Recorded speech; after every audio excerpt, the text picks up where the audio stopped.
After his success in Venezuela, it feels like Donald Trump has tasted blood. And now he wants more, much more. He wants Cuba, he wants Iran. He says Cuba is failing pretty soon. Cuba will be failing pretty soon. Cuba is really a nation that's very close to failing. He boasts that a beautiful armada is floating toward Iran. And by the way, there's another beautiful armada floating beautifully toward Iran right now. So we'll see. He openly celebrates cutting oil and money lifelines. He openly flirts with regime collapse. He openly hints at force. Battleships move, carriers arrive, missiles, jets, air defense systems surge. Israel stands ready. Protest movements simmer. Sanctions tighten. Threats multiply. Trump smells weakness. Trump smells opportunity. Can Cuba and Iran actually defend themselves against a Trump who believes momentum equals destiny? And why does Trump even want them in the first place? Hello and welcome. You're watching Statecraft with me, Geeta Mohan.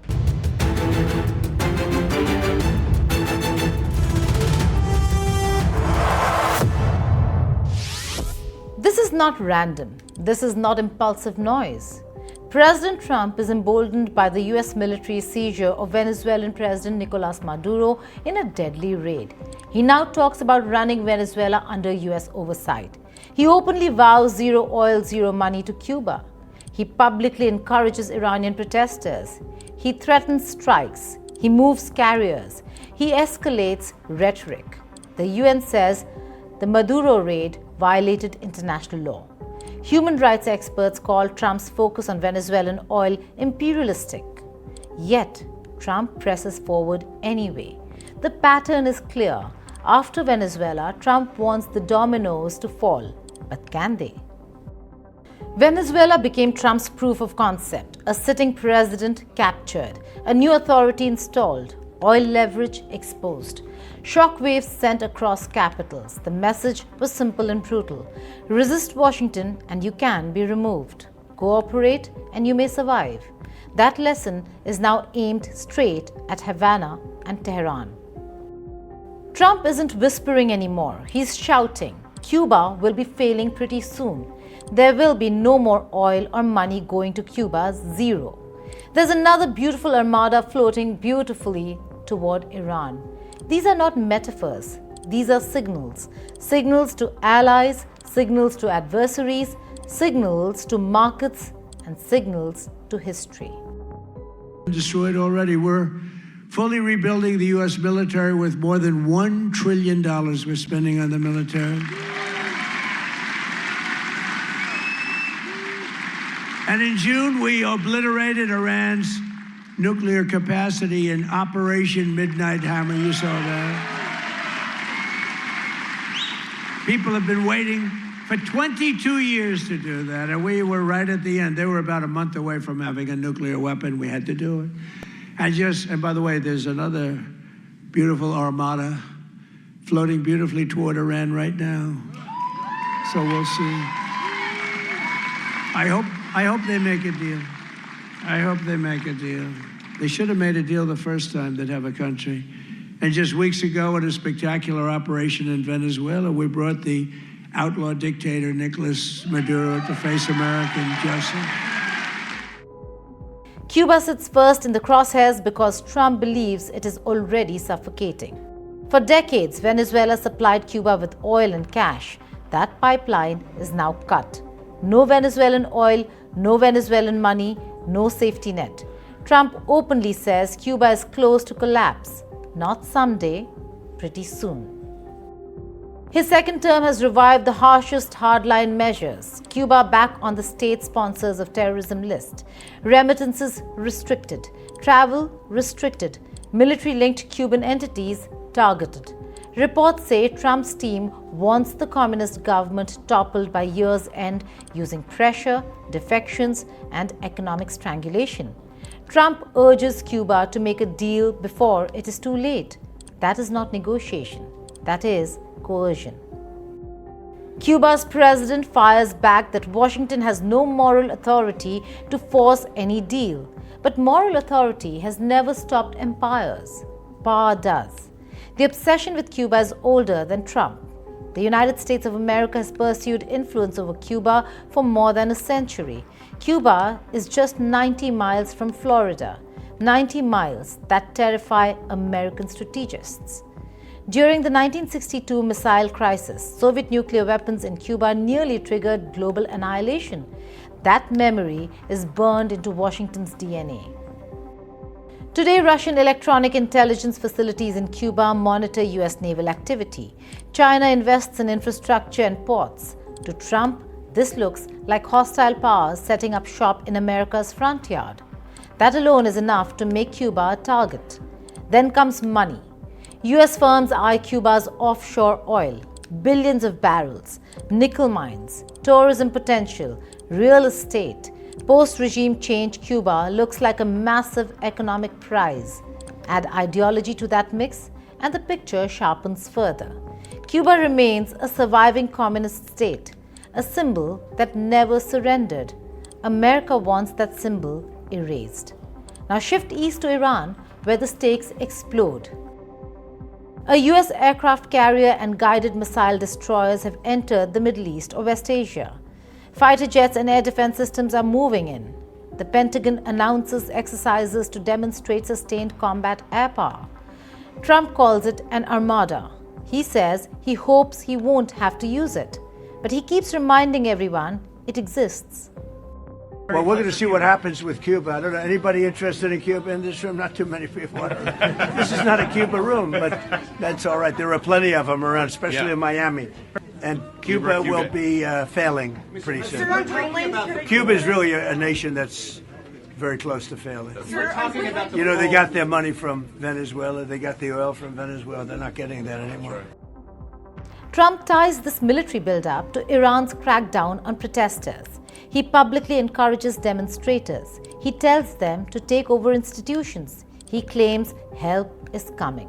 He cancels meetings with Iranian officials. He imposes tariffs on countries trading with Iran. He hints at more sanctions on energy and banking.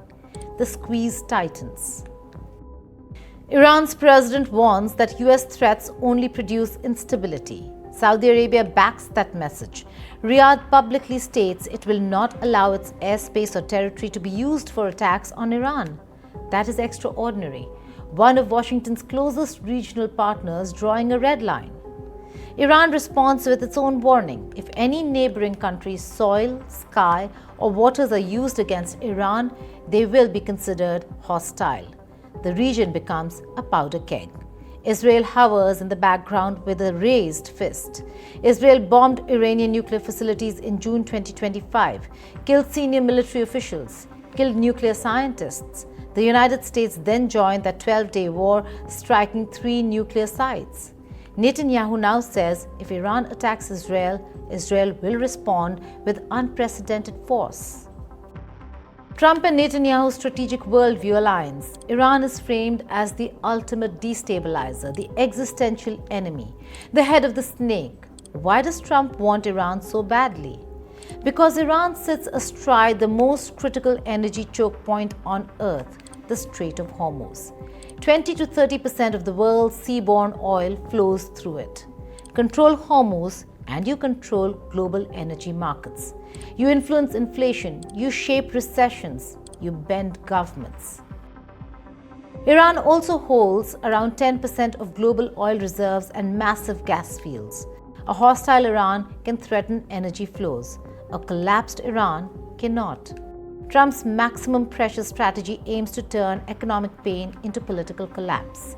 Sanctions deny Iran revenue. Tariffs punish its partners. Protests signal weakness. Military threats loom in the background like a hammer. Iran refuses to yield. Analysts say the odds of Iran surrendering to US demands are near zero. Iran's leaders believe compromise under pressure only invites more pressure. Tehran warns it will retaliate if attacked. Its foreign ministry says insecurity is contagious. The UN Secretary General urges maximum restraint. Trump barrels forward anyway. Russia and China form the silent subtext. Cuba hosts Russian intelligence assets. Iran buys Russian weapons and partners with China. Both countries use BRICS trade to bypass sanctions. Both weaken US financial dominance. Trump wants these pressure points crushed. So can Cuba defend itself? Not in a conventional war, but wars are no longer conventional. Cuba maintains around 50,000 active troops with more than 1 million paramilitary reserves. Its doctrine is called War of All the People. Cuba has underground networks for command centers and weapons storage. It can mine harbors, target amphibious landings, use swarm boats, force US ships into defensive postures. Cuba's objective would not be victory, it would be endurance. Make occupation painful. Make casualties steady. Make the political cost unbearable. Cuba can also lean on Russia and China for intelligence support, cyber capabilities, and electronic warfare. It would internationalize the crisis, forcing global debate and condemnation. Cuba has faced this before, and the ending has never changed. In 1961, the United States trained, armed, funded, and launched a full-scale invasion of Cuba at the Bay of Pigs. The objective was simple: overthrow Fidel Castro, trigger an uprising, install a friendly regime. The result was humiliation. Cuban forces crushed the invasion within 3 days. The would-be liberators were captured. Washington was exposed. Havana stood. That failure did not stop Washington. It escalated. Operation Mongoose became one of the most aggressive covert action campaigns in modern history. Sabotage of infrastructure, economic warfare, biological attacks on crops, disinformation, paramilitary raids, everything short of open invasion. And then there were the assassinations. Poisoned cigars, exploding seashells, toxic wetsuits, sniper plots, mafia intermediaries, CIA laboratories brainstorming death like engineers building machines. US congressional investigations later confirmed hundreds of attempts to kill Fidel Castro. Hundreds, none succeeded. Cuba endured missile crises, blockades, isolation, and economic strangulation. It lost Soviet subsidies. It endured the brutal special period of the 1990s when food, fuel, and electricity collapsed. People suffered. The state bent. The system did not break because Cuba adapted. It rationed. It reorganized agriculture. It decentralized survival. It leaned on social cohesion. It made resistance part of national identity. Can Iran defend itself more credibly? Iran fields hundreds of thousands of active troops and reserves. It possesses more than 3,000 ballistic missiles. It can strike US bases across the Gulf. It can threaten carriers. It can saturate defenses with drones. Iran layers air defenses. Iran trains for decentralized resistance. Iran prepares for urban warfare. It can mobilize militias. Iran also retains proxy networks capable of striking US interests across the region. It possesses cyber units that can target infrastructure, communications, and satellites. Iran's objective, like Cuba's, would not be to defeat America militarily. It would be to make intervention politically suicidal. Even analysts sympathetic to pressure campaigns warn Trump is unlikely to achieve the clean, decisive blow he imagines. Past US interventions in similar contexts produced bloodshed, instability, and radicalization, not democratic miracles. Trump believes speed rewrites history. Quick wins, rapid collapses, televised triumphs. But history is littered with superpowers that mistook pressure for inevitability. The Bay of Pigs failed. Operation Mongoose failed. Hundreds of assassination plots failed. Cuba survived. Iran survived sanctions. Iran survived cyber war. Iran survived assassinations. Trump's strategy is empire management, control choke points, deny rivals, open markets, dominate narratives. Human rights become the language. Power remains the logic. Venezuela's seizure convinced Trump the wheel is turning his way. Now he wants more trophies. Cuba, Iran, symbols, resources, defiance. Can Cuba and Iran defend themselves? They cannot defeat America, but they can hurt America. They can slow America. They can divide America. They can exhaust America, and sometimes that is enough. Because Trump does not fear battlefield defeat, he fears political defeat. Body bags, oil price spikes, global condemnation, domestic unrest. Cuba is not Venezuela. Iran is not Venezuela. They're harder, deeper, angrier, and more entrenched. Trump may want it all, and the world is now watching to see whether Trump's hunger creates a new age of American dominance or ignites the kind of resistance that humbles great powers. It is not about whether Trump wants Cuba and Iran. It is about whether the price of taking them becomes higher than even Trump is willing to pay. Thank you for watching Statecraft.